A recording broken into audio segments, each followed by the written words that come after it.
এদিকে বন্যার পানি নেমে যাওয়ায় ব্রাহ্মণবাড়িয়ায় ঘরে ফিরতে শুরু করেছে বানভাসী মানুষ। ভারত থেকে নেমে আসা পাহাড়ি ঢল ও ভারী বর্ষণে বসতবাড়ি, ফসলি জমি, রাস্তাঘাট ও সেতু ও মৎস্য সম্পদের ব্যাপক ক্ষতি হয়েছে। অনেক পরিবার সব হারিয়ে এখন নিঃস্ব। জেলা প্রশাসক জানিয়েছেন, ক্ষতির পরিমাণ নির্ধারণ করে পুনর্বাসনের ব্যবস্থা নেওয়া হবে। জালালউদ্দিন রুমির তথ্য ও ছবিতে প্রতিবেদন।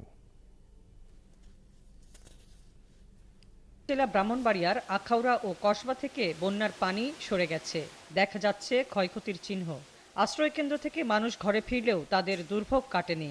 বানের পানিতে ঘরবাড়ি ও জিনিসপত্র নষ্ট হওয়ায় চরম বিপাকে তারা। বসতঘর ভেঙে যাওয়ায় অনেকের মাথা গোঁজার ঠাঁইও মিলছে না। বন্যায় জেলার ব্রিজ, কালভার্ট ও রাস্তার ব্যাপক ক্ষয়ক্ষতি হয়েছে, তলিয়ে গেছে ফসলের মাঠ। এছাড়া 850 পুকুরের 756 মেট্রিক টন মাছ ভেসে গেছে। কৃষি ও মৎস্য খাতে ক্ষতির পরিমাণ ছাড়িয়েছে 200 কোটি টাকা। জমির ফসল, পুকুরের মাছসহ সবকিছু হারিয়ে এখন নিঃস্ব বন্যা কবলিত মানুষ। আগামী দিনে কি করবেন তা নিয়ে তারা সংশয়ে।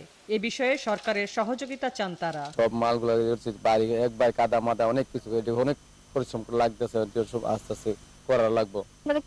কিছু লয়ে বাড়তে পারছি না, সব কিছু ঘরের ভিতরে আছে। নিজের ধানটা লয়ে খালি বাচ্চা কাচ্চা নিয়ে বাড়িছি। বন্যায় মনে করেন আমাদের ঘর দরজা সব ভেঙে গেছে।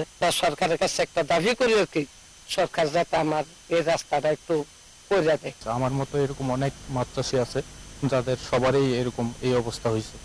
তো এইভাবে ব্যাংকের আমরা খুব চিন্তিত কিভাবে ব্যাংকের লোনগুলো পরিশোধ করব। কসবার বায়েক ইউনিয়নের চেয়ারম্যান বন্যায় ভেঙে পড়া রাস্তাঘাট দ্রুত মেরামত ও ক্ষতিগ্রস্তদের সরকারি সহায়তা দেওয়ার দাবি জানান।